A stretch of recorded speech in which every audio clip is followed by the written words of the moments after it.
ఇటీవల ఓ రిటైర్డ్ అధికారి ప్రభుత్వానికి ఎలా చెడ్డ పేరు తీసుకురావాలి, కీలక సమాచారాన్ని ఎప్పటికప్పుడు తమకు ఎలా అందించాలి అన్నదానిపై తర్ఫీదిచ్చేందుకు తాడేపల్లి కేంద్రంగా కొందరు నచ్చిన అధికారులతో సమావేశం ఏర్పాటు చేశారని, ఇప్పుడు ఏకంగా సర్వీస్లో ఉన్న ఓ సీనియర్ పోలీస్ అధికారే రంగంలోకి దిగారు.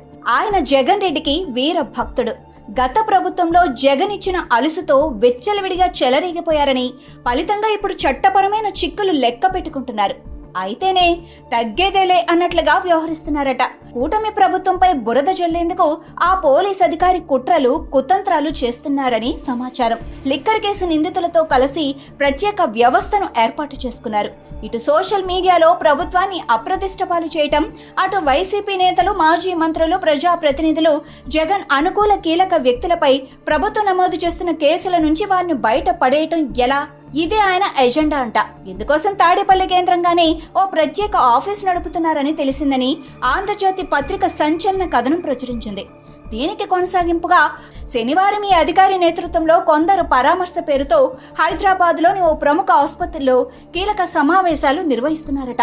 ప్రభుత్వాన్ని దెబ్బ కొట్టేలా వ్యూహాలు ఎలా ఉండాలి, ప్రభుత్వ ఆఫీసుల నుంచి, ముఖ్యంగా సిఆర్డీఏ నుంచి ఎలాంటి డేటా తెప్పించుకోవాలి, ప్రత్యేకించి పోలీస్ శాఖకు సంబంధించిన కీలక సమాచారం ఎలా బయటకు తెప్పించాలన్న దానిపై సొంత టీం ఒక నెట్వర్క్ ఏర్పాటులో నిమగ్నమై ఉన్నారని ఆంధ్రజ్యోతి కథనం. జగన్ ప్రభుత్వంలో కీలక హోదాలో పనిచేసిన ఓ రిటైర్డ్ ఐఏఎస్ ఇటీవల తాడేపల్లిలోని ఓ నివాసంలో కొందరు మనసుకు నచ్చిన అధికారులతో సమావేశమైన విషయం ఆంధ్రజ్యోతి బయటపెట్టింది. కడపకు చెందిన ఓ కాంట్రాక్టర్ మధ్యవర్తిత్వంతో బ్రేక్ఫాస్ట్ మీటింగ్ జరిగింది. తొలుత కొందరు ఈ వార్తను ఖండించారు. కానీ తాడేపల్లిలో కడప కాంట్రాక్టర్ నివాసం ఉండే అపార్ట్మెంట్ సీసీటీవీ ఫుటేజ్ పరిశీలిస్తే నాటి బ్రేక్ఫాస్ట్ మీటింగ్ కు 9 మంది పైగా సీనియర్ అధికారులు హాజరైనట్లుగా వివరాలు బయటకొచ్చాయి. వారి కార్ల రాకపోకలు స్పష్టంగా రికార్డయ్యాయి. ఆ అధికారులెవరో, వారి నేపథ్యం ఏంటో ప్రభుత్వానికి తెలిసింది. అయినా విచారించి చర్యలు తీసుకున్న దాఖలా లేదు. దీంతో సహజంగానే తామేం చేసినా ఎవరేం చేయరన్న ధీమా ఆ మీటింగ్ కు హాజరైన కొందరిలో వచ్చేసింది అని ఆంధ్రజ్యోతి తేల్చి చెప్పింది. సీన్ కట్ చేస్తే ఇప్పుడు మళ్లీ అలాంటి యత్నమే జరుగుతోందని, ఈసారి భేటీ కాదు, ఏకంగా ప్రభుత్వాన్ని కలిసి వెంటాడే పనికి శ్రీకారం చుడుతున్నారని, ప్రభుత్వంపై మరింతగా దాడి చేసి బద్నాం చేయటానికి మాస్టర్ ప్లాన్ వేస్తున్నారని, దీనికి కర్త కర్మ క్రియ సర్వీస్లో ఉన్న ఓ సీనియర్ పోలీస్ అధికారని తెలిసింది. జగన్ ప్రభుత్వంలో ఆయనకు కళ్ళు చెవులుగా పనిచేసిన సర్వాంతర్యామి ఇప్పుడు చట్టపరమైన చిక్కులు ఎదుర్కొంటున్నా ఆ కసితోనే జగన్ కోసం మరింత కష్టపడి పనిచేయాలని నిర్ణయించుకున్నారట. కొద్ది రోజుల క్రితం పార్టీ కోసం పనిచేస్తానని సంకేతాలు పంపించినట్లు తెలిసింది. సర్వీస్లో ఉండగా పార్టీ కోసం పనిచేయటం ఏమిటంటూ నేతలే విస్మయానికి గురయ్యారట.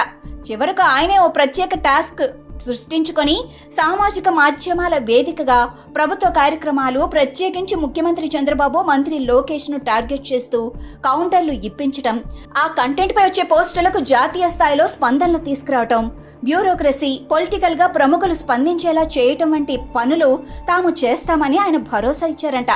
ఇక రెండోది అతి కీలకమైనది. వైసీపీ కీలక నేతలు, మాజీ మంత్రులు, ఇంకా లిక్కర్ కేసులో ఉన్న వారిపై నమోదైన సిట్, ఈడీ, ఇతర కేసుల నుంచి సులువుగా బయటపడేలా అవసరమైన లా ఫ్రేమ్వర్క్ ను సిద్ధం చేయటమని ఆంధ్రజ్యోతి సంచలన కథన సారాంశం. ప్రజాస్వామ్యానికి అతిపెద్ద ముప్పు రాజకీయ నాయకుడు కాదు, రాజకీయంగా మారిపోయిన అధికారి.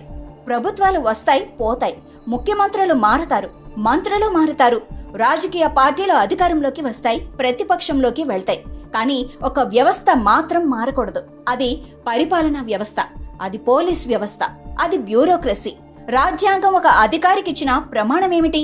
ఒక ఐపీఎస్ లేదా ఐఏఎస్ అధికారి ప్రమాణం చేసేది ఒక నాయకుడి పేరు మీద కాదు, ఒక పార్టీ జెండా మీద కాదు, ఒక కులం, ప్రాంతం, సిద్ధాంతం మీద కాదు, భారత రాజ్యాంగం మీద. అది కేవలం ఒక ప్రయాణం కాదు, దేశం అతనిపై ఉంచిన విశ్వాసం. అధికారికి ఒంటికి రాజకీయ రంగు పూసుకుంటే, అధికారి రాజకీయ నాయకుడు సైనికుడైతే అతని ఇక అధికారి కాదు, పార్టీ కార్యకర్త మాత్రమే. తేడా ఒక్కటే, కార్యకర్తకు జీతం పార్టీ ఇస్తుంది, అధికారికి జీతం ప్రజలు చెల్లిస్తారు. ప్రభుత్వ రహస్యాలు బయటకు వెళితే ప్రజా రహస్యాలు సురక్షితం కావు. పోలీస్ శాఖ సమాచారం, దర్యాప్తు వివరాలు, ప్రభుత్వ వ్యూహాలు అన్ని రాజకీయ ఆయుధాలుగా మారితే దేశ రాష్ట్ర భద్రతకే ముప్పు. యువ అధికారులకు ఒక ప్రశ్న, మీరు యూపీఎస్సీ ఎందుకు రాశారు? ఒక నాయకుడి కోసమా, లేక దేశం కోసమా, ఒక రాజకీయ పార్టీ కోసమా, లేక రాజ్యాంగం కోసమా? ఈ ప్రశ్నకు నిజాయితీగా సమాధానం చెప్పుకోండి. మీ కెరీర్కు అదే దిక్సూచి.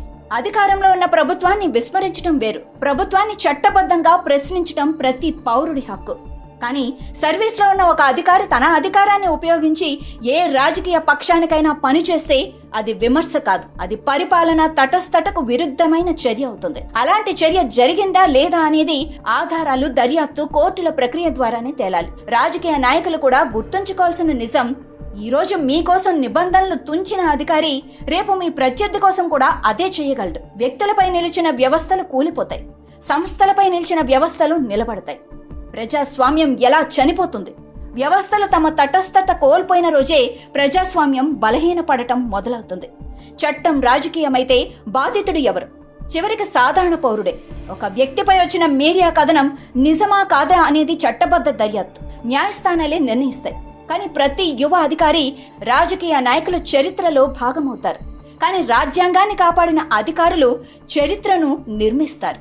పదవి తాత్కాలికం, అధికారం తాత్కాలికం, రాజకీయం తాత్కాలికం. రాజకీయ నాయకుడి పదవి 5 ఏళ్లుండొచ్చు, అధికారి కెరీర్ 3 దశాబ్దాలుంటుంది. రాజకీయ నాయకుడు ఓడిపోవచ్చు, కానీ అధికారి పేరు, ప్రతిష్ట జీవితాంతం ఉంటుంది. అందుకే కెరీర్ను వ్యక్తుల కోసం కాదు, వ్యవస్థ కోసం నిర్మించుకోవాలి.